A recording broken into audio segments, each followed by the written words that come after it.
साथियों नमस्कार, शुभ संध्या।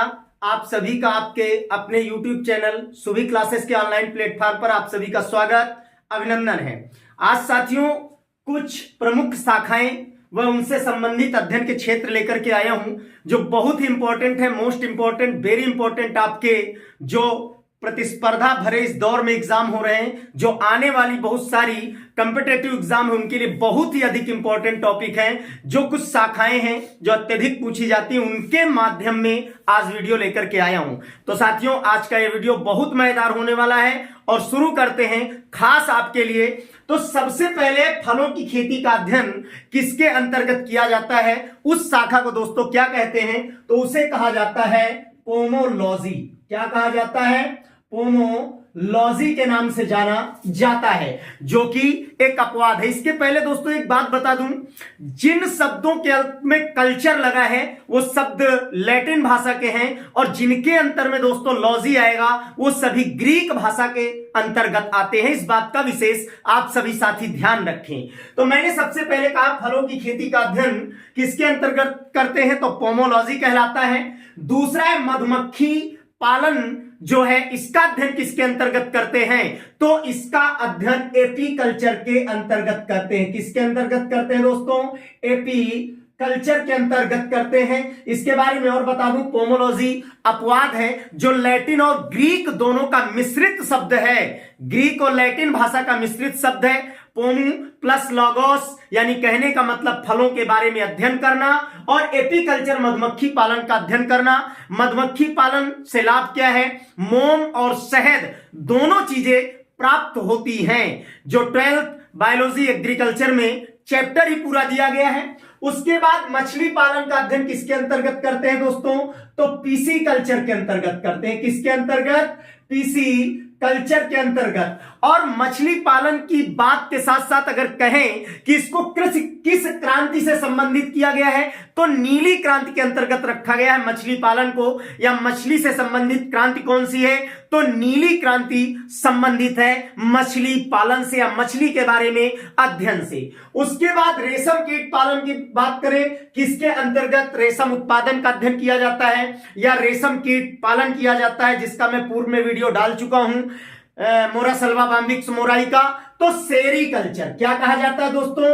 इस शाखा को सेरीकल्चर के नाम से जाना जाता है। फूलों की खेती का अध्ययन किसके अंतर्गत किया जाता है? तो बड़ा सिंपल है दोस्तों, इसे फ्लोरी क्या कहा जाता है? फ्लोरी कल्चर, यानी फ्लावर माने फूल, और फूलों की खेती का जो अध्ययन है दोस्तों वो फ्लोरी कल्चर कहलाता है। उसके बाद बात करते हैं मिट्टी से संबंधित अध्ययन, यानी मृदा के बारे में जानना, या मृदा से संबंधित अध्ययन को क्या कहा जाता है दोस्तों?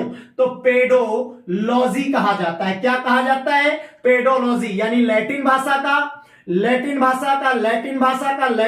का इसको मैंने बताया अपवाद है क्योंकि दोनों का मिश्रण है, लेकिन ये बिल्कुल ग्रीक भाषा का शब्द है दोस्तों।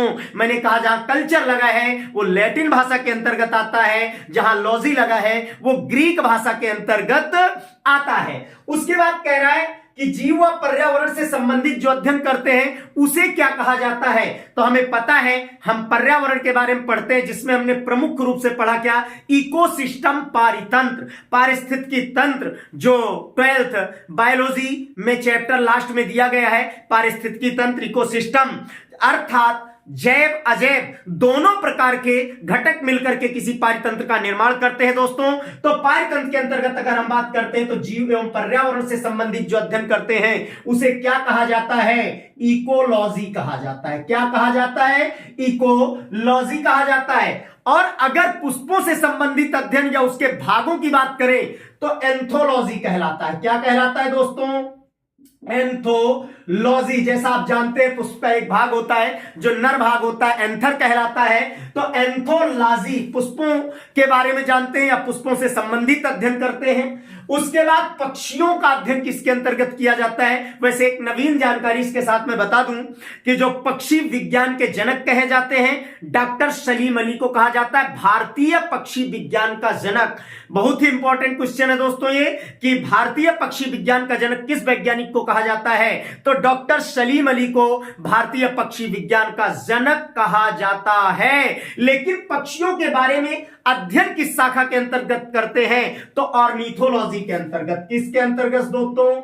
ऑर्निथोलॉजी कहा जाता है। क्या कहा जाता है? ऑर्निथोलॉजी कहा जाता है। और शैवालों का अध्ययन किसके अंतर्गत किया जाता है? तो शैवालों के बारे में अगर हम बात करें तो फाइकोलॉजी कहा जाता है। क्या कहा जाता है? फाइकोलॉजी कहा जाता है। अर्थात ये आर्द्र नम क्षेत्रों में, जलीय क्षेत्रों में पाए जाते हैं। शैवाल जो होते हैं जलाशय में पाए जाते हैं, जो आर्द्र नम क्षेत्रों में पाए जाते हैं। और हम जानते हैं कि शैवाल लाल शैवाल भी होते हैं, हरे शैवाल भी होते हैं, भूरे शैवाल भी होते हैं। तो इसके बारे में विस्तार से कभी टॉपिक आएगा, चैप्टर आएगा, वीडियो आएगा तो जरूर जानकारी दूंगा। 11th क्लास में चैप्टर नंबर 11th में ये दिया गया है एग्रीकल्चर बायोलॉजी में। लेकिन उसके बाद बता दूं कि अंगूर की खेती के बारे में जब हम अध्ययन करते हैं तो अंगूर के बारे में किस शाखा के अंतर्गत अध्ययन किया जाता है दोस्तों? तो उस शाखा को कहा जाता है विटिकल्चर। क्या कहा जाता है? विटिकल्चर। यानी कहने का मतलब विटिकल्चर के अंतर्गत जो है अंगूर की खेती का अध्ययन किया जाता है। किसका अध्ययन किया जाता है? अंगूर का अध्ययन किया जाता है। अंगूर की खेती का कीटों से संबंधित अध्ययन तो एंटोमोलॉजी, सबको पता है क्या होता है? एंटेमोलॉजी।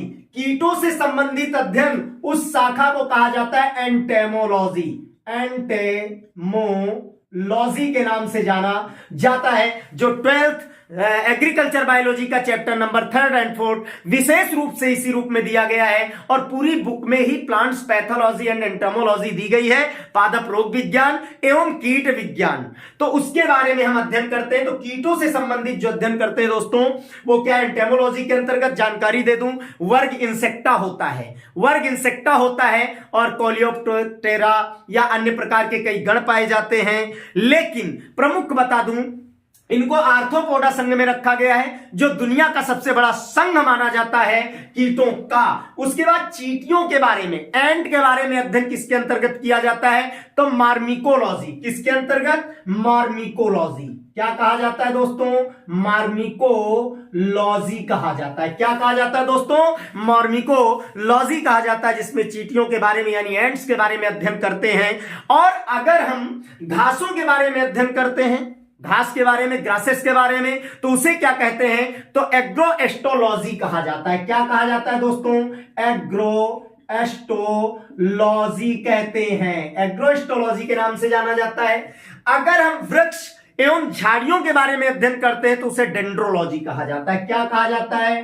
डेंड्रोलॉजी के नाम से जाना जाता है। तो आज लगभग 15 शाखाएं जिनके बारे में मैंने जानकारी दी और आपको बताया, और बहुत ही टॉप मोस्ट पैटर्न है और छोटे छोटे शब्दों में और एग्जाम की दृष्टि से बहुत इंपॉर्टेंट है जो आप कंपटीशन एग्जाम देते हैं। तो दोस्तों अगर वीडियो अच्छा लगे तो जरूर चैनल को लाइक करें, सब्सक्राइब करें। सभी को धन्यवाद, नमस्कार। फिर इसी तरह के टॉपिक लेकर के मिलता हूं। सभी को नमस्कार, धन्यवाद।